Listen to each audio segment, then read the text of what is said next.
Good Wednesday to you, everybody in Com 710. Welcome to week boom 5. How's everybody doing? You hanging in there? You doing okay this week? Let's get things started correctly here. That is much better. All right, it is I, Dr. Gardner, now your sufficiently caffeinated communication instructor. I'm here to talk to you about this week and what we are up to. Before I do, just a friendly reminder that part 1 of your paper is due on February 20th. I think that's right, February 20th. So that's coming up, a little under 2 weeks. All right, so make sure that you're on top of that. And also, thank you for those who got your class project, your discussion presentation, number 1 in on time on the 5th. I was just kind of scanning through them, and it looks like there are a couple missing. So if you have not gotten that in, make sure that you do, okay? So I will have those graded and back to you before a week from the 5th. So that would be what, the 12th? Right, so you're going to get those on the 12th and give you some feedback. Remember, the design of that particular assignment is get you used to presenting things. So yes, how you look and how you behave on screen is important. That's welcome to life. Okay, this week you've got 3 chapters to read, and then what I hope you will enjoy a little part of a documentary. It's actually a 4-part series. This is part 1. Now, if you can fish around and dig out all the other parts, no, maybe it's a 3-part, but anyway, it's well worth the watch. Okay. It's from a BBC series called The Century of the Self. And part 1 is called The Happiness Machine. And it gives you sort of a history of the birth of public relations, of PR as an industry, first in the United States and then worldwide. And one of the key figures that feature in this story is that of Edward Bernays. If you don't know Mr. Bernays, you really need to. When you finish answering the questions, I'll recommend a work or two by him for you. Especially if you're in strategic communications, got to know Bernays and you got to know Cialdini. But that's a different story. So this documentary runs about an hour, but I think, especially those of us, company here included, who are very interested in communication and strategic communication, you're going to find it interesting, very interesting. And maybe you didn't know some of this stuff. All right. Communication as a field, and in particular, strategic communication / public relation, it kind of has a dark and sketchy past, because the place that it came out of when it was professionalized was a place of just, there's no other way to put it, raw, bare knuckle manipulation. Okay. And some may make the argument that it's still there today. I mean, going into the weekend of the Super Bowl, which is this Sunday, I was looking earlier this week, and I think the going rate for 30 seconds of ad time during the Super Bowl is around $7 million this year. Now, you might be saying, whoa, $7 million. These companies are crazy. No, they're not. Because what they know by way of proven track record is when you take this many eyeballs, that are going to be watching the Super Bowl, and you give them a message that they don't just like pull messages out of the air. These are very carefully researched and scripted, that you and this is where a little guesswork here, but that you hope will elicit a desired response. You start with that many eyeballs and this variable, the message, to the dependent variable, the response. You're going to make back that $7 million throughout the course of the year. Now, is that manipulation? Well, here, let me give you this as an operating definition. It depends on what the ends are. Ends, like ENDS, the ends, the means and the ends. Okay. I like to frame it this way. The difference between manipulation and communication is that in manipulation, the communicator the actionator, I just made that word up, is only concerned about what's in it for them. They don't care about what happens to the audience. So you know, I mean, Doritos. This is one of the companies. Is it Frito-Lay? It makes Doritos, and is that part of? You know, they also, is that part of the Pepsi group? Frito-Lay, part of the Pepsi group? I think so. Someone correct me if I'm wrong. Send me an email saying no, it's not. Is there benefit for the recipient of the message to eat Doritos? All right. But back to the definition. So manipulation is when really the sender is the sender of the message is only concerned about themselves. They don't care what happens to the recipient.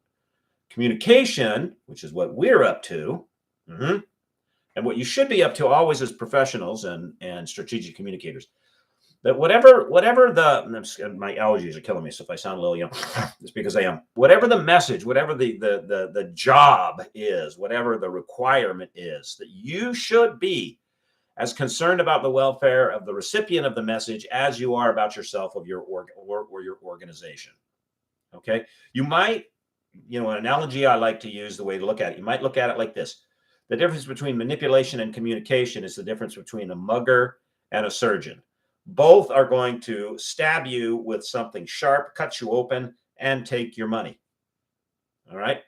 The mugger, he just wants the money. He does not care what happens to you if you bleed out on the sidewalk. Not his bother. The surgeon, oh, she wants your money. Don't make any mistake. But she also wants your appendix out. She also wants you to have a good, or he also have a good resolution to the procedure. So the surgeon is as equally concerned for you as the surgeon is concerned for himself, herself. That's what you should be doing in communication. Watch this documentary and ask yourself, is this the headspace that Edward Bernays was at? And there's a guy in there, a great communication scholar, Ewen, E-W-E-N, like the sheep, you know, Ewen. All right. And he has a fantastic book. And when you finish with it, I'll show you the book. It's called The History of Spin. But pay attention to what he has to say.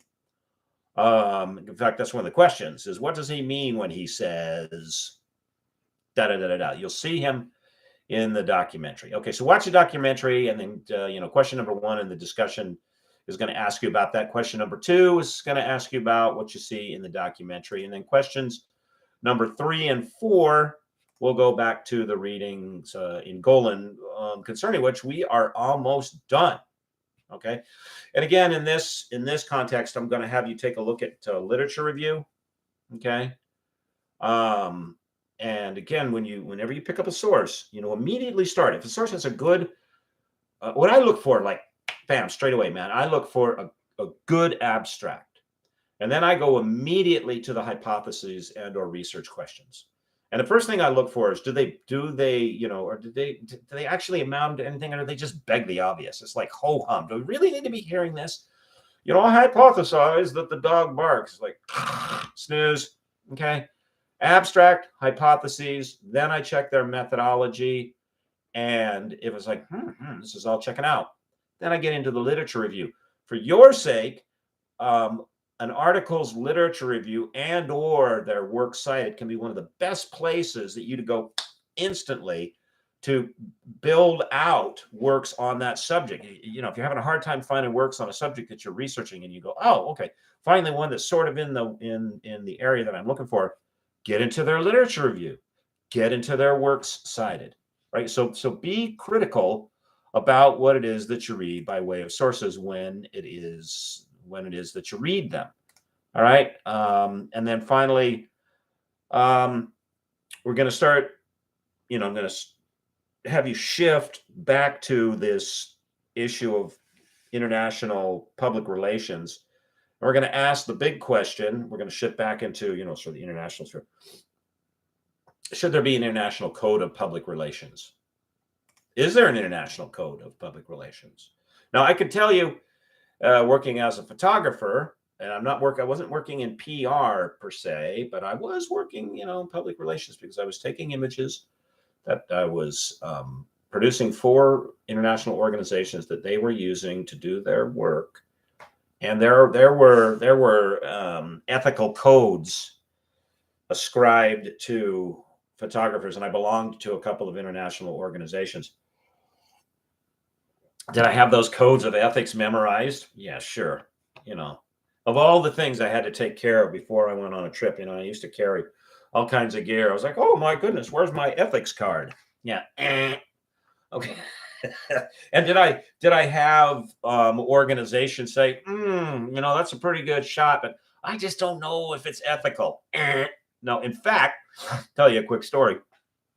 In a line with the code of ethics for photographers, my personal ethos was I did not take pictures that humiliated people and intentionally portrayed them in a bad light. I mean, I don't have to go, the Middle East or Africa to find people that look stupid. I mean, God bless her, my neighbor right across the street from where I live, just about every morning comes out on the front lawn with her little, I don't know what this thing is. It looks like a dust mop, but it's a dog, I guess. Her little doggy on its little retractable leash. And she's wearing her robe and she's got her hair in curlers, and the doggy does his business on the front lawn. Okay, me personally, I think that looks disgusting. Would I take a picture of it? Of course not. Okay, why? I don't do things that are designed intentionally to humiliate people. And yeah, I realize, given that ethos, that I'll never make it on TikTok or a YouTube channel, except for the post videos that people are required to watch, like you. So I just wouldn't take pictures that degraded and humiliated people. And I had one, God bless him, I had one head of an organization based out of New York. And we were in the middle of a trip, and I was in the middle of the shoot, and I was sending him some of the proofs. We were working in Ghana. And I got this text from him. I was upstairs in my hotel room cleaning my camera equipment. And he said, I could come on down to the lobby. I got to talk to you about something. And that's never good. It's like, oh, geez, here we go. And I get down there. I said, yeah, hey, what's going on? And there was a small crew. I mean, he was a doctor, and he had some, because it was a big medical project, and he had some nurses and some techs with him. So there's maybe 7 of us or something like that. And so, everybody knows everybody. And it wasn't like I never saw this guy. And I'm like, okay, this can't be good. I'm like, yeah, what's going on? He's like, yeah. He's looking. I can see him on his tablet looking at the pictures. And I said, well, what do you think of the images? Yeah, they're fine, but they're just, they're not sad enough. And I started like, what do you mean? Like, what do you mean? Well, these kids, because it was a medical mission for kids, they just don't look like they need anything. They don't look sad. They don't look unhappy. You've got to fix that. And I'm sitting there thinking, well, what do you want me to do? I mean, I didn't say it. I was like, okay. I mean, you want me to kick them first before I hit the camera? I mean, kids are kids. You show up with cameras and you look a lot different. You're a stranger. They get pretty happy and then jump around, go, hey, look at that guy. Even the sick ones. I mean, go to, or watch film with someone that goes to a hospital ward that seems like a celebrity. And I'm not saying I'm a celebrity, but I'm a, big, tall Westerner wielding a lot of camera equipment. I'm like 6 foot tall around my neck. And, maybe I look clownish to some of these kids. I don't know, but that puts a big smile on their face. So like, okay, I won't tell you the story of how I navigated that relationship in that particular. I mean, they're actually in the lobby at the moment. I was like, well, yeah, okay. To make sure I understand what you said, trying to reframe and redirect the conversation. They need to be more compelling or show more of the need for the medical intervention. Is that what we're getting at? Sort of a reframing and a redirecting. In strategic communications, those are tactics that you should just have, as instinctual as like how to work your eyes in a conversation. Okay. So in international PR, is there a code? Should there be a code? Is it really practical to have a code? These are some of the things I want you thinking about and wrestling with this week. All right. So read the chapters, watch the documentary, although it's an hour, bring a cup of coffee. I think you're going to enjoy it. Okay, everybody, have a fantastic week. Tomorrow, I'll do a video on the stuff that we did last week, all right, and give you some insights to your answer. But until then, as always, I will see you on Canvas. Take care, everybody. Bye-bye.